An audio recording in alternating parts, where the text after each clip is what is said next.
Chapitre 19-20 Chapitre 19 où l'on commence à tirer la grenouille. Si vous voulez vous amuser à tirer la grenouille entre amis et voisins après votre repas, cela vous fera grand bien. C'est un exercice agréable et salutaire. Marcoux va vous donner une leçon. Il faut d'abord un bâton court et franc, juste la place de 4 larges mains. Il faut ensuite des pichets de cidre à porter, car la grenouille est un jeu où il fait chaud. Il faut une trentaine de gars en belle santé, glorieux, car ça vous donne hardiment du cœur, la gloire, et qui ne regardent pas à déchirer leurs chemises ou leurs chausses à l'ouvrage. Des filles alentour, bien entendu. À quoi bon tirer la grenouille si Anne-Marie et Louison ne sont pas là pour dire en rythme jumeau, comme les bergères de l'idylle antique: « Oh là là, oh mesdames, dames, ça c'est vrai, vert, vraiment. Pour avoir une bonne poigne, Gabillou a une bonne poigne, je ne mens pas. À tout coup, faut pas mentir, quoique ça. Oh mesdames, vert, vraiment, qu'il a une bonne poigne, Gabillou, tout à fait. » Ôtez à Gabillou, Louison et Anne-Marie, les muscles de Gabillou deviendront du beurre. À Roland le Preux, il faut Angélique.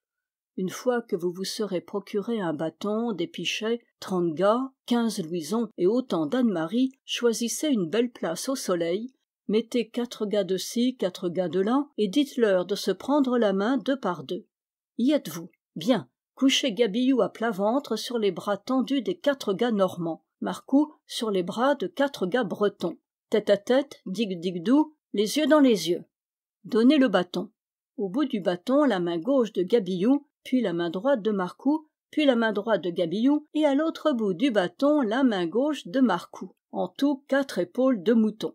Maintenant, dites à Jean-Pierre d'empoigner la jambe gauche de Marcoux. Petit Louis va empoigner la jambe droite. Simon et Morisseau rendront le même service aux 2 jambes de Gabillou. Voilà qui est bien. Pour que cela aille mieux, attelez 5 gars au corps de Jean-Pierre, 5 gars au corps de Petit Louis, 5 gars à Simon, 5 gars à Morisseau. Et donc, tirez la grenouille, tirez, haïdou, hate, hardi, Jean-Pierre, Morisseau. Si cela ne suffit pas, appelez les passants. Prenez les marmailles et les bonnes gens, les filles, les métayères, tout le monde. Attelez du côté de Marcoux, attelez du côté de Gabillou.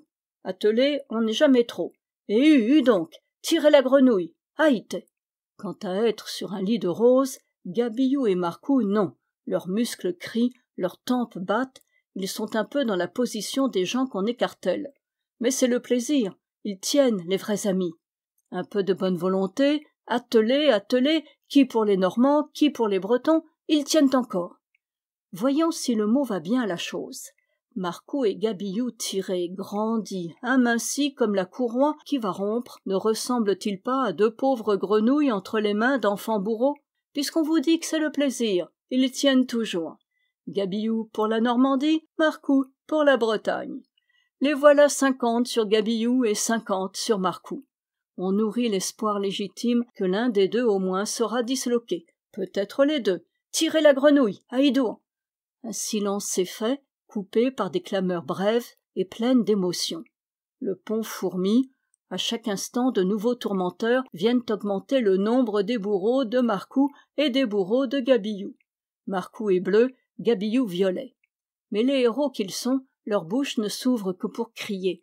D'autres, encore, donc. Et d'autres viennent, la queue s'allonge, on parlera de cette joute sous le chaume bien longtemps, et le pâtre, dans 50 ans, ne connaîtra pas d'autres grenouilles. Mais la lutte ne finira pas de sitôt. Gabillou et Marcoux se connaissent. Laissons leurs efforts se lasser, risquons une promenade au travers de la foule et descendons sur la rive droite du Couesnon. Il y avait, en sortant du pont, une grande vieille toile trouée, tendue entre 2 mâts, représentant le mémorable enlèvement des Sabines. Un homme grave et fier, qui connaissait l'histoire ancienne imparfaitement, expliquait les détails de cette importante composition. Avant de l'écouter, souvenez-vous que nous sommes en Normandie. Ce qui prouve bien, disait-il, que les Bretons sont des Anglais manqués, c'est que leur premier roi, Merdor le Barbu, vint d'Angleterre sur des pataches, par Saint-Paul-de-Léon, port de mer. À bas les Bretons! À bas les Bretons! Répéta une portion de la foule. Pouille, cria le reste. Un Breton pour 3 Normands. Voilà le dit roi Merdor à la tête de sa clique. reprenait l'homme fier en drapant ses guenilles pailletées et en montrant Romulus. Remarquez, si vous le voulez, la barbe qui le fit nommer le barbu. Elle ressemble à une queue de vache noire. Ayant donc tué toutes les femmes du pays jusqu'à la dernière, dont voyez les tombeaux à droite dans le lointain, ces soldats se trouvèrent sans épouse.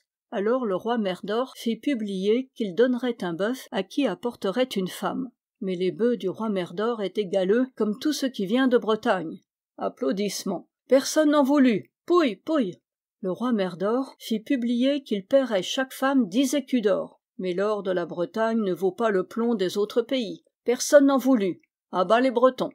Que fit le roi Merdor? Regardez, voilà sur le rivage, qui envoie son cousin Morpère, l'homme au casque là-bas, au roi des Anglais, qui se nommait Tatius, car son nom est écrit sur sa rondache. C'était la coutume du pays. Morpère alla au dit Tatius et lui raconta le cas du roi Merdor. Les Anglais ont toujours des femmes à revendre, avec des cheveux rouges et de grands pieds, comme il appert par ces portraits que vous voyez au bas de la toile. L'homme fier montrait, du bout de sa baguette, 3 cigognes qui occupaient le devant du tableau et qui représentaient, au moins en échantillon, les demoiselles anglaises de ces temps reculés. Les Anglais ayant toujours des jeunes personnes à revendre, reprit-il, Tatius en choisit 15 000 nobles, 45 000 de rotures, ce qui faisait en tout 60 000 Anglaises rousses et maigres, dont il était bien aise de se débarrasser. « Elles sont toutes là », ajouta l'homme fier en montrant sa baraque. On les arrima à fond de cale sur 600 vaisseaux. Mais une effroyable tempête, qui se trouve figurée là, dans le coin à droite, porta les 600 vaisseaux sur la pointe de Pinmar, où sont les hommes loups et la vache enragée. Les personnes qui voudront voir l'horrible traitement infligé aux 60 000 Anglaises amariées par les sauvages de la côte n'ont qu'à se dépêcher d'entrer. Les sauvages sont vivants, les Anglais sont naturels, et on les égorge devant tout le monde, moyennant le quart d'un denier nantais. Les Bretons payent demi-place pour rester dehors. Chapitre 20, où l'on continue à tirer la grenouille. Une partie de la foule, séduite par cet éloquent discours, s'engouffra sous la toile. On lui montra des serpents de carton et un lapin qui jouait de la clarinette. « Or ça !» criait de l'autre côté du pont un barde de Quimper-Corentin. « Vous savez bien que les Normands cagneux viennent tous de Rollon, qui avait une tête d'âne. Voyez plutôt sa ressemblance sur mon tableau. Il avait une fille nommée Virago, qui ne trouvait pas de mari et vivait en honnête Normande. À bas les Normands! Levez la tête et regardez au nord. Vous voyez bien la mer. Et bien là-bas, entre Carole et Cancale, à l'endroit où est la mer, il y avait autrefois une grande et riche cité qu'on appelait Élion. Elle était défendue par des digues contre la colère de l'océan. Les clés de la digue ne quittaient jamais le chevet de Rollon tête d'âne, qui les mettait sous son oreiller. Voici ce qui advint, mes amis. Écoutez, et vous en saurez aussi long que moi. On était en guerre. Le chef des ennemis était un jeune duc, qui rencontra Virago à la promenade. Elle lui dit « Voulez-vous qu'on s'épouse, nous deux ? Venez me rendre visite en mon palais. » Elle n'avait plus qu'un œil et que 3 dents, mais le jeune duc était rusé. « Par où entrer ?» demanda-t-il. « La ville est fermée de murailles plus hautes que des montagnes. » La Normande répondit « Mon cher fiancé, la digue a des portes, lesquelles communiquent à des canaux qui entrent dans la ville. Quand la mer sera basse, ouvrez les portes et n'oubliez pas de les refermer. »« Avec quoi ouvrirai-je les portes de la digue ?» demanda encore le duc. « Avec les clés que je vous irai quérir au chevet de mon père. » Les Normands trahissent comme les autres respirent. Ils trahissent leur père, leur mère et notre Seigneur Dieu. À bas les Normands! À bas les Normands! Répéta de tout cœur la foule bretonne.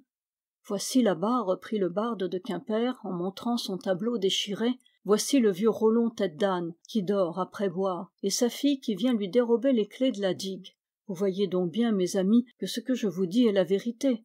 Quand elle eut volé les clés, la Normande les jeta par-dessus la muraille au duc ennemi, qui se garda bien d'entrer, crainte d'être obligé de l'épouser. Mais il ouvrit les portes à la mer, et ce fut la mer qui entra, la grande mer.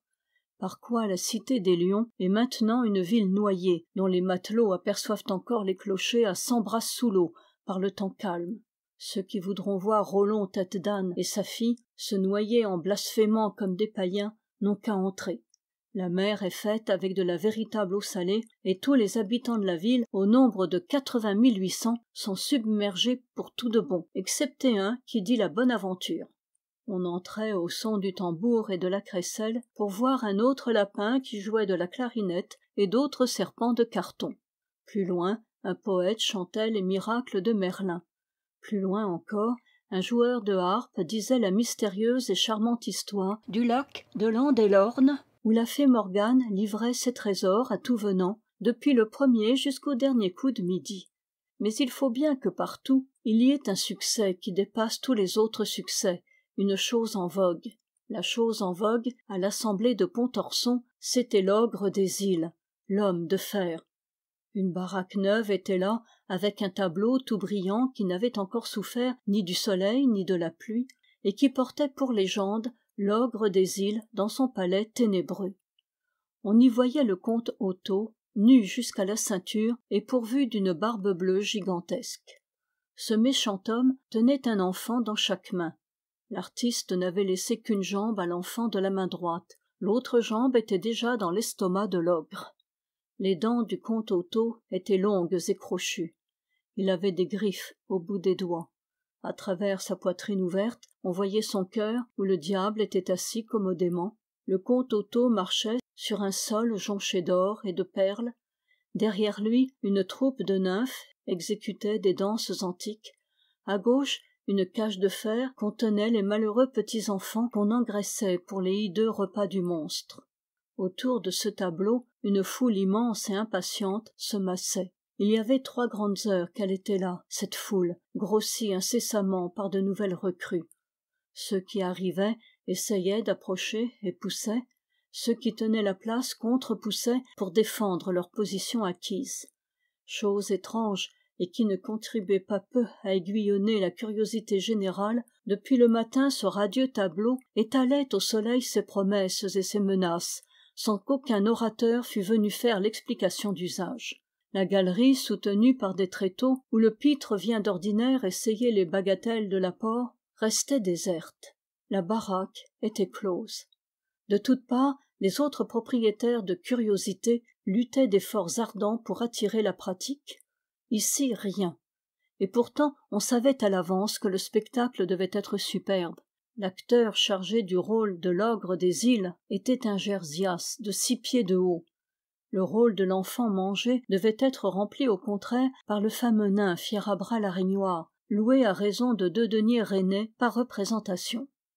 Pourquoi donc cette porte restait-elle fermée? Les Bretons sont patients, c'est vrai, mais un jour de fête n'a que 12 heures, et chacun dans la foule s'irritait du temps perdu.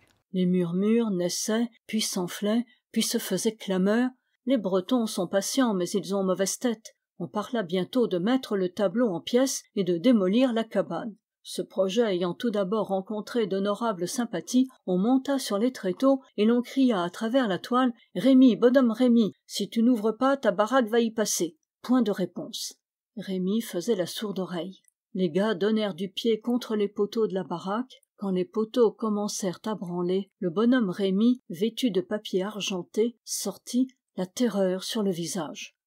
À sa droite parut le Jersias, grand homme louche, soûl et idiot, à sa gauche le nain Fiérabras. « Pitié, mes jolis enfants !» s'écria le vieux Rémi. « Vous ne savez pas tout le malheur que j'ai. »« Quel malheur as-tu, bonhomme Rémi ?»« Las, mes jolis enfants, je suis ruiné d'honneur et de finances. » L'émotion lui coupa la parole.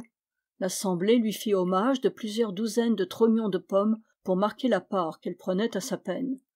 Fiérabras, indigné, s'assit dans la main de Jersias, et du haut de cette tribune il parla comme suit. « Maintenant, écoutez, un gentilhomme !» Tonnerre d'applaudissements. « Ce bêta que voilà, il parlait du Jersias, ne demande pas mieux que de me manger, et moi je veux bien que le bêta me mange, mais tout cru. Je n'ai pas de vocation pour le métier de gentilhomme rôti. » Que veut-il dire? Se demandait-on dans la foule. Je veux dire, manant, répondit Fiérabras, que ce triple mécréant de comte Otto a des hommes d'armes qui ne plaisantent pas. Et que nous fait cela, sire Araignoire? Cela fait, manant, que si nous représentons devant vous le mystère de l'ogre des îles dans son palais ténébreux, le comte Otto mettra le feu à notre théâtre. Il l'a promis. Pensez-vous qu'on ait trouvé depuis lors des titres de mélodrame beaucoup plus alléchants que celui-là? La cohue qui avait l'eau à la bouche depuis le matin cria d'une seule voix, en trépignant dans la poussière, « Nous voulons voir cela, nous voulons voir cela !» Le nain agita sa main avec dignité pour rétablir le silence, puis il étendit ses doigts vers la rive normande. La foule, qui suivait chacun de ses gestes, tourna les yeux de ce côté. Tout le monde put voir dans un nuage de poudre, le long des bords du Couesnon, une troupe de cavaliers dont les armes étincelaient au soleil. Ils marchaient sous une bannière rouge, pailletée d'argent. Des murmures se croisèrent, des murmures d'étonnement et d'effroi. Le comte Otto, l'homme de fer, l'ogre des îles. Fin de la section 10.